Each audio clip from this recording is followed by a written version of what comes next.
Assalamualaikum warahmatullahi wabarakatuh. Salam sehat dan sejahtera untuk kita semua.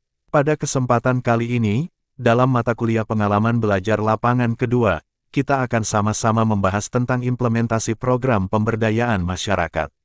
Adapun sub-sub materi yang akan kita pelajari dalam pertemuan kali ini yaitu 1.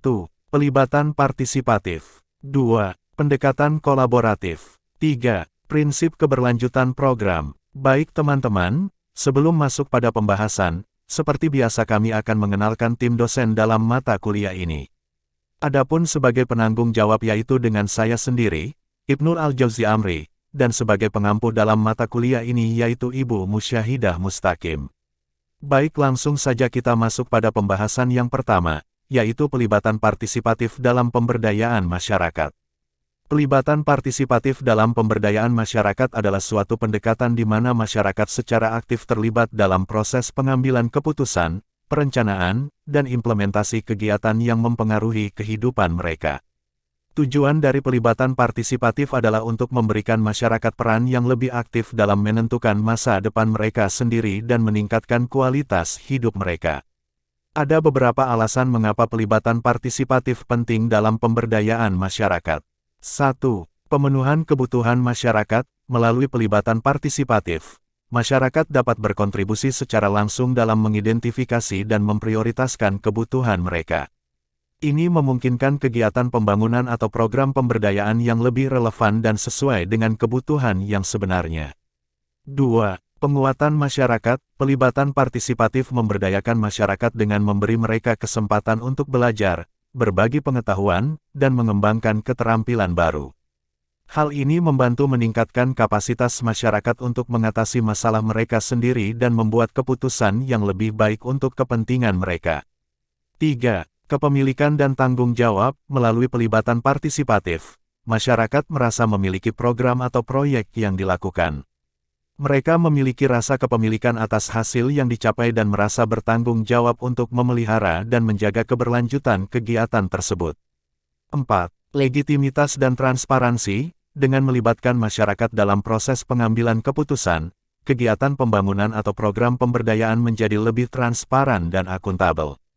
Masyarakat memiliki kesempatan untuk berpartisipasi dalam debat, mengajukan pertanyaan, dan memastikan bahwa kepentingan mereka diwakili dengan baik.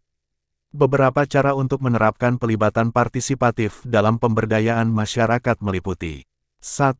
Pengorganisasian pertemuan komunitas. Mengadakan pertemuan terbuka atau forum diskusi untuk memungkinkan masyarakat berpartisipasi dalam proses pengambilan keputusan dan berbagi ide mereka. 2. Pelibatan dalam perencanaan dan implementasi. Melibatkan masyarakat dalam tahap perencanaan dan implementasi program atau proyek. Ini bisa dilakukan melalui diskusi kelompok, survei, atau komite komunitas.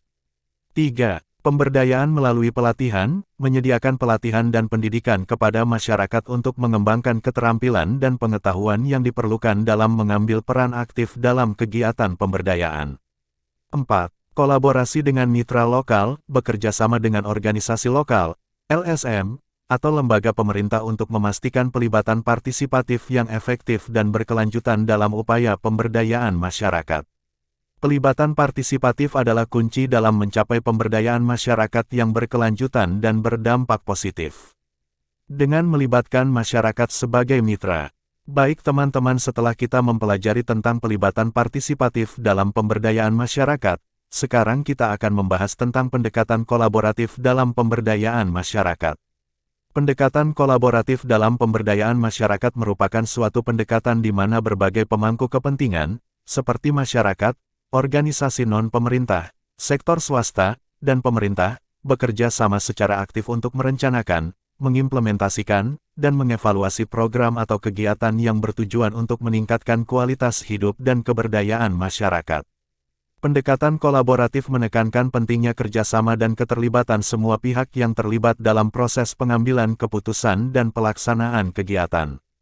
Tujuannya adalah untuk menciptakan lingkungan di mana setiap pemangku kepentingan memiliki peran aktif dan saling mendukung satu sama lain untuk mencapai hasil yang lebih baik. Berikut adalah beberapa prinsip dan elemen kunci dalam pendekatan kolaboratif dalam pemberdayaan masyarakat. 1. Inklusivitas, pendekatan kolaboratif menghargai keberagaman dan memastikan partisipasi yang merata dari semua pemangku kepentingan yang relevan. Ini termasuk masyarakat lokal, organisasi masyarakat, sektor swasta, pemerintah, dan kelompok minoritas.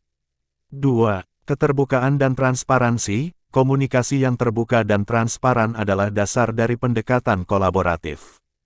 Semua pemangku kepentingan harus memiliki akses terhadap informasi yang relevan, termasuk tujuan, proses pengambilan keputusan, dan hasil yang diharapkan. 3. Kepercayaan dan saling menghormati, penting untuk membangun hubungan saling percaya antara pemangku kepentingan.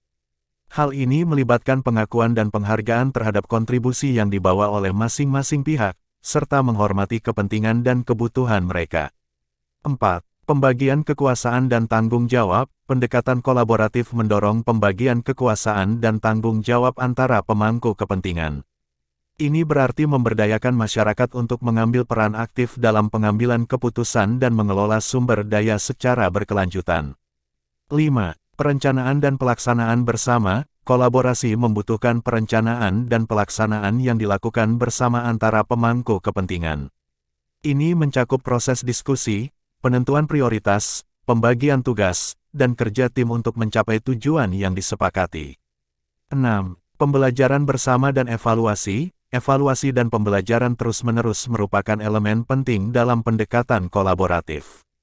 Semua pihak harus bersedia untuk belajar dari pengalaman, mengidentifikasi keberhasilan dan kegagalan, serta mengadopsi perubahan yang diperlukan. Pendekatan kolaboratif dalam pemberdayaan masyarakat memungkinkan kombinasi keahlian, sumber daya, dan perspektif yang berbeda untuk bekerja bersama menuju tujuan yang sama. Ini menciptakan kesempatan untuk solusi yang lebih inovatif. Setelah kita membahas tentang pendekatan kolaboratif, selanjutnya kita akan membahas tentang prinsip-prinsip keberlanjutan program pemberdayaan masyarakat. Dalam program pemberdayaan masyarakat, terdapat beberapa prinsip keberlanjutan yang penting untuk diperhatikan guna memastikan bahwa program tersebut berkelanjutan dan memberikan dampak yang berkesinambungan. Berikut ini adalah prinsip-prinsip tersebut. 1. Perencanaan jangka panjang, program pemberdayaan masyarakat harus direncanakan dengan mempertimbangkan aspek jangka panjang. Hal ini melibatkan pengembangan strategi yang memungkinkan program tersebut bertahan dan berkembang seiring waktu. Perencanaan jangka panjang juga harus melibatkan masyarakat dan pemangku kepentingan dalam menentukan visi, tujuan, dan langkah-langkah untuk mencapai hasil yang berkelanjutan. 2. Partisipasi masyarakat, prinsip partisipasi masyarakat penting dalam memastikan keberlanjutan program. Masyarakat harus terlibat secara aktif dalam perencanaan, implementasi, dan evaluasi program. Dengan melibatkan masyarakat secara langsung, mereka akan merasa memiliki program dan memiliki motivasi yang lebih tinggi untuk menjaga kelangsungannya. 3. Pembangunan kapasitas masyarakat, program pemberdayaan masyarakat harus mengutamakan pembangunan kapasitas masyarakat.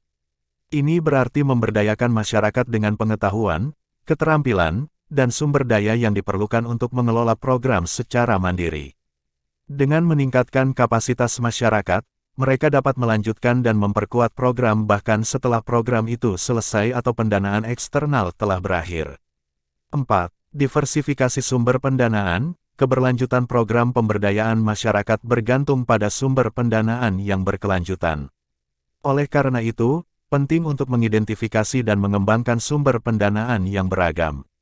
Selain dana dari donor eksternal, program dapat mencari pendanaan dari sumber internal, seperti kontribusi masyarakat, pendapatan usaha yang dihasilkan dari program, dan dukungan pemerintah. 5. Jaringan dan kemitraan, membangun jaringan dan kemitraan dengan organisasi lain, LSM, pemerintah, dan sektor swasta adalah prinsip penting dalam keberlanjutan program pemberdayaan masyarakat.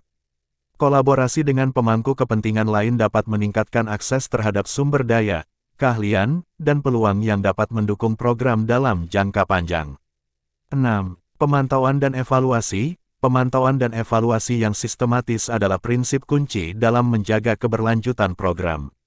Melalui pemantauan yang baik, dapat diidentifikasi masalah atau perubahan yang mungkin terjadi, sedangkan evaluasi yang berkala dapat membantu mengukur dampak dan keberhasilan program. Temuan dari pemantauan dan evaluasi dapat digunakan untuk membuat perbaikan dan penyesuaian yang diperlukan guna meningkatkan keberlanjutan program. Dengan menerapkan prinsip-prinsip keberlanjutan ini, program pemberdayaan masyarakat memiliki peluang yang lebih besar untuk menghadirkan manfaat dalam jangka yang lebih panjang. Baik teman-teman, itulah pembahasan tentang implementasi program pemberdayaan masyarakat dalam mata kuliah pengalaman belajar lapangan ke-2. Tentu kami berharap, apa yang disajikan dalam materi ini bisa menjadikan teman-teman lebih paham terkait dengan implementasi program pemberdayaan masyarakat. Baik teman-teman, atas waktu dan kesempatannya, kami ucapkan banyak terima kasih. Wassalamualaikum warahmatullahi wabarakatuh, dan salam berdaya untuk kita semua.